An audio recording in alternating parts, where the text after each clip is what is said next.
하나님의 말씀은 누가복음 18장 15절입니다. 누가 하나님 나라에 들어가느냐? 하나님 나라를 사모하는 사람이 들어가죠.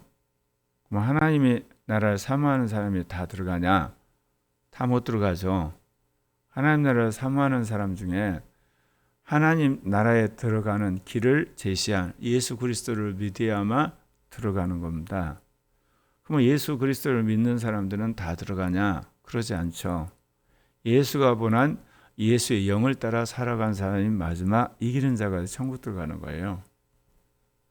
우리는 신앙생활을 할 때 삼위일체 하나님이 우리 안에 각기 계시하고 우리를 온전케 한다는 걸 까마득하게 잊어버리고 나 하나님을 믿고 그리고 하나님께 충성함으로 내 신앙생활을 잘한다. 하나님께 충성하는 걸 뭐로 증명하죠? 예수 그리스도의 말씀인 성경을 믿느냐로 증명이 되는 거예요. 그럼 예수 믿는 것은 뭐로 증명하죠? 우리 안에 오신 영을 따라 실천하는 것으로 판명이 나는 거예요. 그래서 마지막 확실한 건 뭐냐?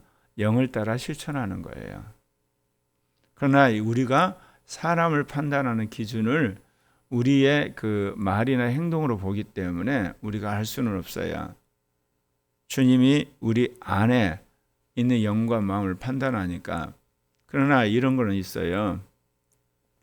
제가 늘 이야기했죠. 영을 따라 실천하든지 실천하지 못하면 뭐 하라고요? 예수의 피로 씻은 사람. 예수의 피로 씻은 사람의 대표적인 게 누구죠? 예수님 옆에서 죽임당한 강도. 예수에 대한 신앙 고백한 사람. 그래서 늘 말씀드리지만 거룩하게 사시든지 회개를 잘하시든지 둘 중에 하나는 분명히 잘하셔야 됩니다. 그래야만 마지막 그리스도 심판 때에서 통과됩니다. 성경이 말하고 있는 내용이에요.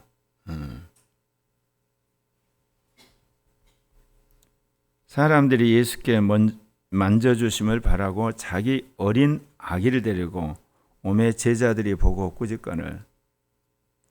제자들은 계시적 삶을 사는 게 아니야. 예수님을 따라서 하나의 율법적으로 또는 습관적으로 예수님 따라다니면서 예수는 이제 잘 보이려고 하는 그런 제자들이 하는 그런 버릇이 그대로 나타나는 거죠.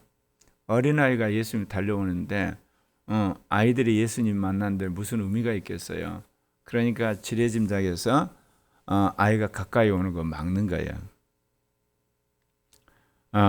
그러니까 어른들이 이제 꾸짖는 거죠. 그런데 예수님은 그러시질 않아요.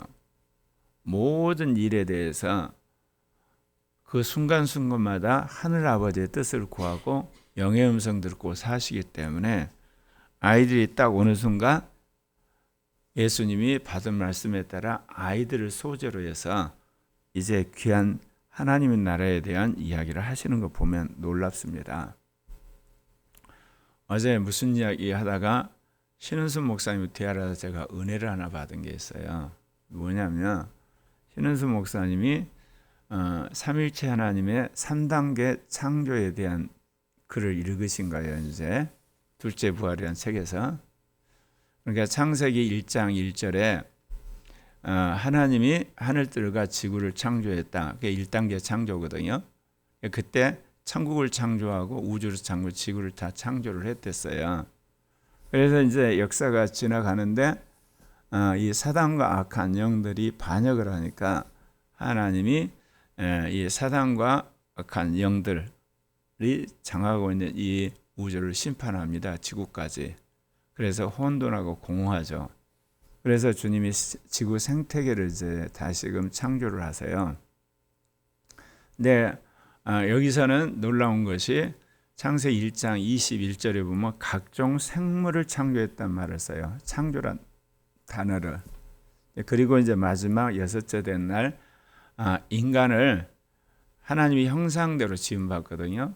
그래서 왜 제가 3단계 창조라고 그러냐면 하나님의 신적인 창조라는 단어를 쓰는 게 바란데 창세기 1장 1절부터 2장 4절에 바라는 단어를 3번밖에 안 써요. 그거는 독특하게 하나님이 그 단계에 새로운 어떤 창조 행위를 1장 1절은 무에서 유, 1장 21절은 유에서 생물, 그리고 1장 26절 27절은 이제 이 생물에서 인간을 창조하는 이야기를 하시는 건데, 그 이야기를 하는데 갑자기 제가 왜 이야기를 하지? 한순간 첫째 부활, 둘째 부활, 그러면서 그 부활의 3단계를 제가 여러분들에게 가르쳐 드렸죠. 예수 그리스도의 부활, 예수님 재림할 때 첫째 부활, 예수님 재림 끝나고 천년왕국 때 새하늘과 새 땅의 둘째 부활, 부활도 3번이거든요. 이게 새 창조도 3단계로 이루어지는 거예요. 그 순간 그럼 구속도 3단계잖아. 이미 제가 여러분한테 가르쳤어요. 예수 그리스도를 통해서 구속이 이르기 전에 구약시대 이스라엘의 구속, 예수님 오시고 나서 재림 때까지 인류의 구속, 그 다음에 예수님 오시고 나서 천년왕국까지 만물의 구속, 이 3단계 구속이 있는데 제가 3단계 구속이란 말은 안 했어요. 이스라엘 구속, 인류의 구속, 만물의 구속인데 3단계 구속이란 말이 딱 개념이 정리되면서 그러면서 질문이 생긴 거예요. 아니 그러면 이스라엘 구원받은 거나 인류가 구원받은 거나 똑같은 건데 왜 두 개를 구분했지? 그냥 예수님이 아담과 하와가 타락할 때 에덴성에 쫓겨나자마자 오시면 얼마나 좋아요. 그때부터 그냥 논스톱으로 다 인류가 구원받으면 되잖아. 근데 예수가 굳이 왜 이스라엘 시대 다음에 오시고 그러고 나서 인류 시대 됐나? 한순간 딱 주님이 말씀하시기를 예수 그리스도가 오시더라도 그분이 누구인가, 무슨 일을 하신가, 그리고 어떤 것들을 이제 이 제자들에게 맡길 것인가에 대한 선제적인 계시가 필요해요. 그래서 주님이 이스라엘을 택해 가지고 먼저 이스라엘 구속을 하는데 이스라엘은 뭐로 구속하냐? 짐승의 피로 구속을 해요. 그래서 이스라엘의 짐승의 피로 구속하는데 그 짐승은 오실 그리스도를 예표하는 거죠. 그래서 이스라엘의 구속이 있어야만 구속받은 마리아와 요셉 가문의 예수님이 인간으로 올 수 있는 거예요. 당신이 우리를 구속하러 오신 건 분명한데 당신이 인간으로 오는 데 있어서 구속받은 인간이 필요한 거야. 그래서 그 세트로 이스라엘 민족이 구속받은 공동체로 필요했다는 거. 그거를 제가 딱 깨달으면서 그렇구나. 구속의 3단계. 오늘 무슨 이야기인지 아시겠죠? 저는 그 매사를 신학적인 데 관심이 있으니까 어떻게 하면 온전한 사람을 키울 것인가 주로 이제 관심이 거기에 있거든요.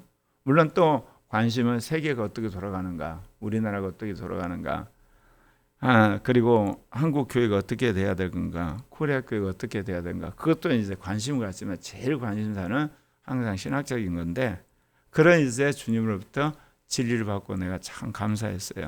그래서 창조의 3단계, 구속의 3단계, 새 창조의 3단계, 이게 완성이 된 거야. 무슨 말인지 이해 가시나요, 지금? 지금 어린아이들이 부모들의 손에 이제 이끌려서 예수님 앞에 온단 말입니다. 그러면 제자들이 지금 이거 뭔 일이지? 그러면 예수님한테 물어보든지 그래야 되잖아요. 근데 자기들 임의로 꾸짖어요. 지금 여기가 어딘데 얘들 데려가가지고 이렇게 시끄럽게 하냐? 근데 예수님은 그렇게 안 하셨다는 거예요. 매사를 여러분이 그렇게 하셔야 되는 거예요. 근데 처음에 여러분 매사를 이렇게 질문해봤자 음성이 하나도 안 들려요. 깨달음도 없고. 그리고 뭐 그렇게 시간 낭비 같고. 근데 하셔야 돼요. 왜 그러냐면 지금까지 여러분 옛사람이 자기 고정관념에 따라서 옛 습관에 따라서 자기 이념에 따라서 어떤 일이 터지면 즉각적으로 반사적으로 하게끔 이 뇌 구조가 만들어져 있어요. 근데 여러분이 이제 영의 사람이 돼야 되고 작정을 하고 계속해서 시도를 하잖아요. 그러면 이 사고 구조가 안에서 뇌 구조도 바뀌면서 어느 날 성령이 여러분의 음성을 들려주기 시작한 거야. 그리고 알고 있는 말씀이 튀어나오고 그리고 이성이 새로워져서 새로운 시각의 지식이 쌓이게 되는 겁니다. 그래서 계속 하셔야 돼요. 저도 그렇게 해가지고 지금의 단계까지 온 거예요. 예수께서 그 어린아이들을 불러 가까이 하시고 이르시되 어린아이들이 내게 오는 것을 용납하고 금하지 말라. 어린아이도 예수님의 제자가 되고 예수님이 구원하려고 하는 영혼이라는 겁니다. 하나님 나라가 이런 자의 것이다. 주님께서 어린아이들을 향해서 하나님 나라가 이런 자의 것이라 이야기했을 때, 그러면 하나님 나라는 청소년들 하나님의 나라에, 그리고 청년들도 장년 노인도 다 하나님 나라의 백성이잖아요.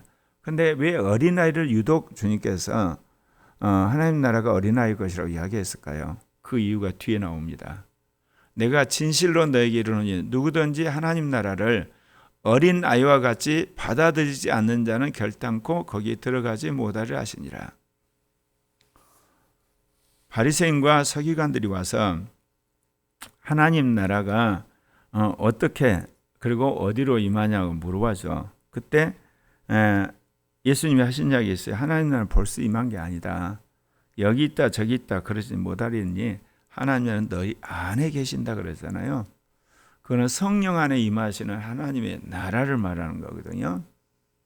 이제 하나님 나라를 우리가 경험을 했어요. 그런데 오늘 말씀은 하나님 나라에 들어가는 걸 말해요. 단 하나도 엄청난 차이거든요. 하나님 나라를 여러분 임재를 경험한 사람도 하나님 나라 들어갈 수가 없어요. 어린아이처럼 떠받들지 않으면. 그러면 결국은 어린 양 생명책에 지워지는 거야. 그래서 오늘 주님 말씀하신 것을 어린 아이처럼 하나님 나라를 떠받드는 자가 하나님 나라 들어간다는 거예요. 아이들의 특징이 뭐예요? 부모 말에 절대적인 신뢰, 절대적인 순종, 절대적인 동의예요. 그런 것처럼 하나님 나라에 대한 절대적인 사모와 갈망, 순종하는 사람이 하나님 나라에 들어갑니다. 어떤 관리가 물어 이르되 선한 선생님이여 내가 무엇을 하여 영생을 얻을까? 관리로 나오는데 다른 데는 청년이라 나오는 데도 있어요. 예수께서 이르시되 너가 어찌하여 나를 선하다 일컫느냐?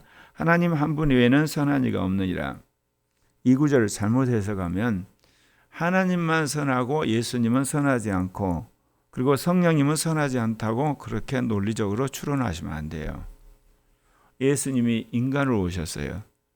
그분은 낮아진 자로 오셨기 때문에 당신이 하나님처럼 높임을 받는 것을 공생의 기간 극구 사용하세요. 네. 물론 어떤 때는 병이 낫게 된 사람이 귀신이 낫게 된 사람이 와서 예수님 발 앞에서 예수님을 경배할 때도 있기는 하지만 그러나 예수님이 이렇게 사람들로부터 칭송을 받는 것을 원하지 않으세요. 심지어 예수님이 기적을 행한 거 보고 왕으로 삼으려고 할 때 예수님이 도망가셨단 말도 하죠. 그것처럼 예수님의 공생애는 그야말로 겸비한 자의 삶이었기 때문에 하나님 한 분 외에는 선한 이가 없느니라 그렇게 이야기를 하신 겁니다. 근데 삼위일체 한 분이기 때문에 여기에는 인자 되신 그리스도 그리고 영이신 하나님도 포함된다는 거. 선한 분으로는 너가 계명을 안 하니 간음하지 말라, 살인하지 말라, 도둑질하지 말라, 거짓 증거하지 말라, 내 부모를 공경하라 하였느니라. 자, 여기 오는 그 관리가 물어본 게 뭐예요? 선한 선생님이여 내가 무엇을 하야 영생을 얻으리까 물어봤죠. 무엇을 하리까? 그러니까 너가 성경에 말한 십계명을 지켜야 된다. 그렇죠. 그런데 여기서 다른 신 섬기지 말라. 그리고 우상 만들지 마라. 그리고 망령된 말을 일컬지 마라. 그리고 안식일 거룩을 지키는 건 쏙 빠져 있어요. 그리고 또 하나 빠진 게 있어요. 한마디 이웃집을 탐내지 말라. 근데 바로 그 부분을 예수님이 끄집어내 갖고 이제 대답을 하려고 그래요. 그러니까 이 사람이 여짜오되 이것은 내가 어려서부터 다 지켰나이다. 그러니까 이 부자 청년이 부자 관리가 특이양양한 거야. 그거 다 지켰는데요. 그러면서 자기 의가 충만한 그런 이게 청년이 자신있게 말한 거예요. 그건 예수님이 사람을 잘 보시잖아요. 성령께서 가르쳐 주신 거야. 예수께서 이 말을 들으시고 이르시되 내게 아직도 한 가지 부족한 것이 있으니 내게 있는 것을 다 팔아 가난한 자에게 나눠주라. 10계명이 있는데요. 10계명 중에 제일 어려운 계명이 어느 계명인지 아십니까? 10번째 계명이에요. 그거를 사도 바울이 나중에 해석해줘요. 탐심은 우상 숭배다. 그러니까 마지막 계시록 때 뭐가 우리 테스트죠? 첫 계명부터 9계명이 아니에요. 탐심이에요. 돈 때문에 적그리스도에게 절해요. 거짓 선지자에게. 그러니까 모든 게 다 뭐가 비틀어 버리냐면 돈이 비틀어 버리는 거야. 먹는 것이, 그리고 돈 버는 것이 필요하니까 우상 숭배도 하고 신도 섬기고 안식일도 어기고 망령된 말도 하고 부모고 대들어서 부모 상속 재산 뺏고 그리고 거짓말도 하고 사람 죽이기까지 하고 가서 법정에 가서 거짓말도 하나. 그 모든 것의 뿌리 속에 뭐냐? 탐심이 있는 거예요. 이 부자청에서 여지없이 여기에 걸려 있는 거죠. 말할 필요 없이. 그럼 뭐라고 그러냐면 있는 것 다 팔아서 가난한 자에게 나눠주라. 그리하면 하늘에서 내게 부하가 있으리라. 맞아요. 왜냐하면 부자 청년이 자기 권리인 자기 소유물인 재산을 다 팔아서 대가 없이 나눠줬으니까 하늘에서 주님이 상을 쌓게 하시죠. 맞습니다. 그러면서 뭐라고 이야기하냐? 그리고 와서 나를 따르라. 두 개 다 힘든 일이에요. 자기 가진 소유를 다 팔아가지고 나눠주는 것도 힘들고 이제 자기 돈 버는 일 그만두고 예수 따르는 것도 힘들고 그 사람이 큰 부자이므로 이 말씀을 듣고 심히 근심하더라. 분명히 이 관리가 뭐라고 왔어요? 내가 무엇을 하여야 영생을 얻으리까 이야기했잖아요. 근데 영생을 이야기를 했는데 이렇게 하면 너가 분명히 영생을 받고 이제 상을 받을 것이다 이야기했는데 근심하고 가버렸어요. 그래서 인간의 마음속으로 우리가 갈망하는 것과 실제로 주님이 우리에게 명령하는 것에 일치가 되지 않을 때 우리 불순종해버려요. 내가 원하는 것만큼만 선종하는 거예요. 제가 요즘에 보면서 내가 얼만큼 주님 앞에 악한 종인가를 내가 새삼 느껴요. 내가 그래도 60살 때까지는 성령 받고 순종을 잘하는 종인가 보다 생각을 했댔어요. 불순종할 때도 있지만 내 나이를 먹어가면서 내 안에서 삐진 마음이 올라오는 거야. 답답한 마음. 그리고 개기는 마음이. 왜 그런가 제가 스스로 돌이켜 보니까 내가 성령 받고 나서 크리스찬인 걸 명확하면서 주님이 주신 비전이 제2종교개혁이잖아요. 민족의 복음 통일이고 그 다음에 세계 신학 개혁하는 거고 물리학을 통해서 과거를 뒤집는 거고. 그런데 내 개인적으로 변한다든지 가정이 변한다든지 코리아 교회 여기까지는 응답인데 그 이상의 응답이 하나님 없으시는 거예요. 주관적으로 응답을 받지만 하나님이 민족 복음 통일을 하고 아시아 복음화를 하고 세계 교회 개혁하려면 내 머리에 70인데 하나님 나를 쓰셔야 되잖아. 안 쓰시는 거야. 그러니까 마음속에 삐지는 마음이 있는 거야. 답답한 마음이 있고 그리고 게을러지는 마음. 그러니까 그때 내가 설정했던 그 가치관이 있는 거예요. 적어도 내가 60대 되면 70대 되면 하나님 쓰시겠지. 그런 가치관 속에서 내가 순종을 했단 말입니다. 근데 그때가 넘었는데도 불구하고 안 쓰시니까 삐진 거야. 그래서 내가 느낀 게 있어요. 사람 안에 형성된 가치관에 따라 사람은 순종이 결정되는구나. 그러니까 순교하는 사람들의 가치관이 뭐예요? 나 죽어도 돼. 주를 위한 거라면. 나 재산 다 가져도 돼. 심지어 내 가족이 다 떠나도 돼. 내 직이 다 떠나도 돼. 나 목숨 가져가도 돼. 그런 생각이 있은 사람이 순교를 해요.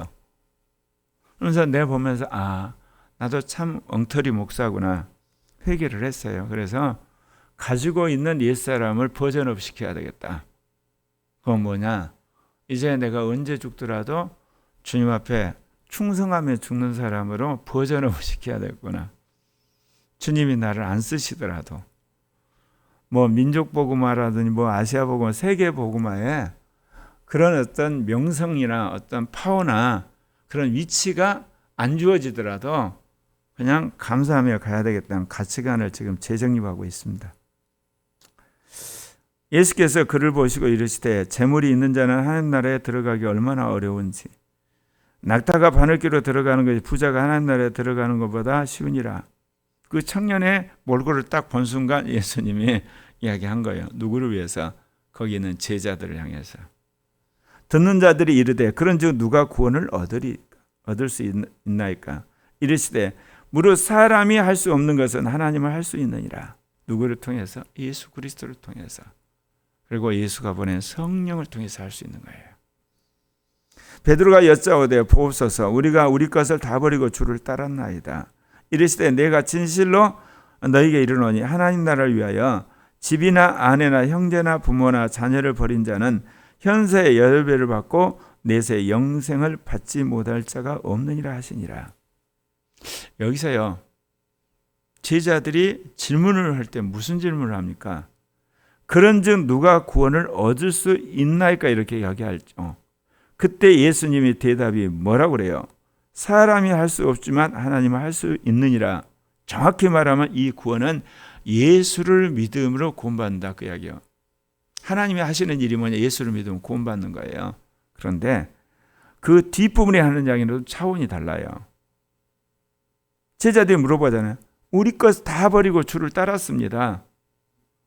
내가 진실로 너희에게는 이 하나님 나라를 위하여 집이나 아내나 형제나 부모나 자녀를 버린 자는 현세의 여러 배를 받고 내세의 영생을 받지 못할 자가 없느니라. 다시 대답이 뭐로 오죠? 현세의 여러 배를 받고 내세의 영생을 받지 못할 자가 없다. 영생으로 대답이 나와요. 이거는 성령을 따라 순종하는 걸 말하는 거예요. 구원은 예수 그리스도를 믿음으로 우리에게 주어져요. 영생은요, 성령을 따라 실천하셔야 돼요. 그러면 구원과 영생 차이는 뭐냐? 구원은 언약의 개념이에요. 사실 영생도 언약의 개념인데 그 영생을 실천하는 분이 성령이시라는 거예요. 그러면 오늘 읽은 말씀에 주님이 분명히 뭐라고 했어요? 어린아이들을 주님께서 보시면서 내가 진실로 너에게 이르노니 누구든지 하나님 나라를 어린아이와 같이 받아들이지 않는 자는 결단코 거기 들어가지 못하리라. 하나님 나라를 어린아이처럼 받아들인 사람들이 누구예요? 지금 예수님을 따라서 모든 것들을 버리고 주를 따른 사람들이 바로 어린아이처럼 하나님 나라를 섬긴 자들이에요. 그러니까 너희들은 현세의 여러 배를 받고 내세 영생 받지 못할 자가 없느니라. 주님이 이루어 주신 거예요. 그러면 여기서 부자 청년 이야기로 다시 돌아가 봅시다. 제가 어떻게 구원을 받죠? 예수를 믿기만 하면 됩니다. 아멘입니다. 제가 어떻게 영생을 얻을까요? 계명을 지키십시오. 답이 달라요, 여러분. 오늘날 수많은 사람들이 오해를 해요. 예수를 믿으면 구원받는다는 질문에 대한 대답하고 내가 어떻게 영생을 얻겠습니까? 하는 질문. 구원은 죄사함을 받은 거예요. 마귀로부터 우리가 해방받는 거예요. 저주로부터 받아오는 거예요. 예수 그리스도 십자가 부활의 복음을 믿으면 돼요. 나는 예수와 함께 죽고 예수와 함께 산다. 거기까지예요. 영생은요, 성령을 따라서 육신을 죽이고 우리가 이 땅에서 실천을 해야 돼요. 그러면 실천을 하는데 누구 없이는 안 돼요. 성령 없이는 절대로 실천이 안 돼요. 그래서 성령을 따라서 계명을 지키라는 거예요. 그래서 부자 청년이 질문한 제목이 정확한 질문이에요. 부자 청년이 뭐예요? 제가 어떻게 해야만 구원 얻습니까? 그렇게 질문 안 했어요. 내가 무엇을 해야 영생을 얻을까? 여러분, 계명을 지켜야 영생에 들어갑니다.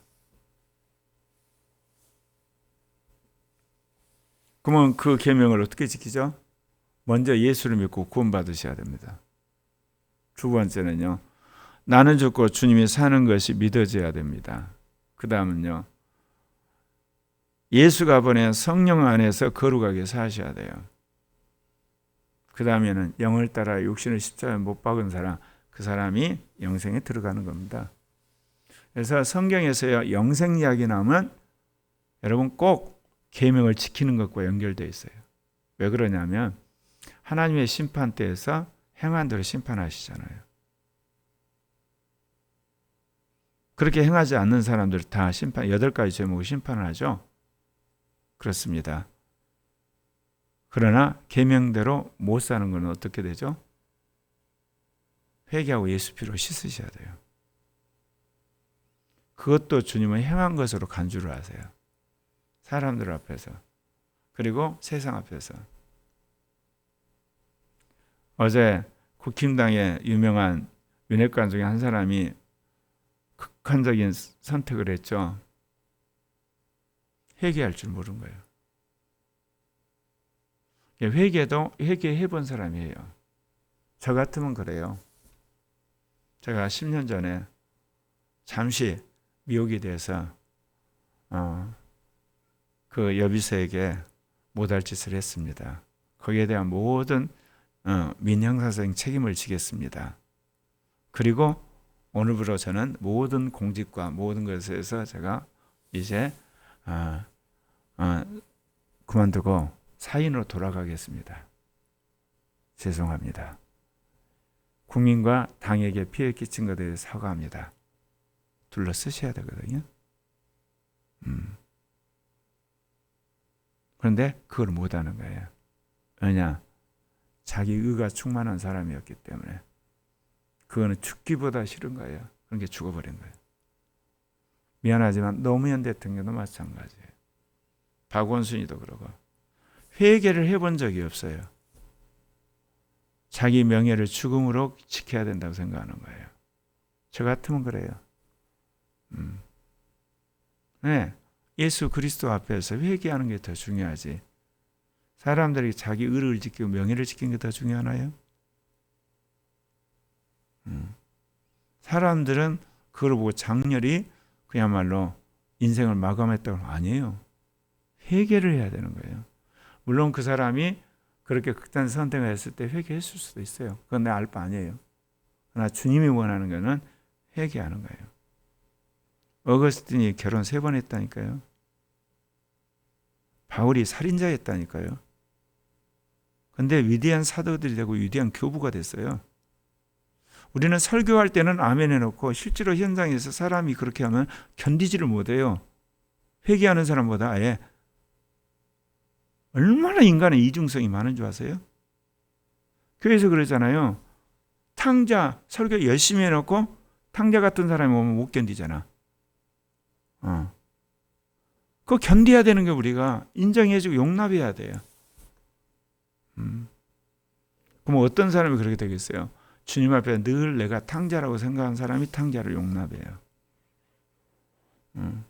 내가 주님 앞에서 그 국회의원보다 더 음란했다고 생각해서 회개하면서 치유함을 받은 사람이 용납을 하는 거예요. 그리고 또 고백도 하는 거고. 그래서 오늘 남 이야기하지 말고 내 이야기하고 내 삶을 거룩히 하는, 그리고 계명을 실천하는 여러분 되시기를 바랍니다. 기도합시다.